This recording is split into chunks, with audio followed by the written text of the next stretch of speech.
Hello, do you know how to work out the area of a rectangle like this?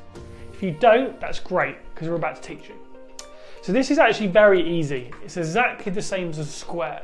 So you do the same thing and times the width by the height, okay? So let's say we have a number like 9, okay? And let's make it a bit more challenging for you today. Let's say we have the number 3 up here.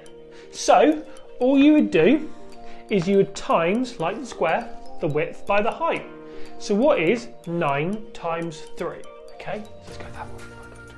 Well done, that's 27. Really good, okay? So it'd be 27 centimetres. Or do we add something else? Because remember, you always add the squared at the top after it.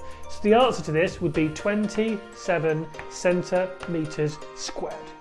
All right, use this information, play the next game, and we'll see you in the next one. Bye!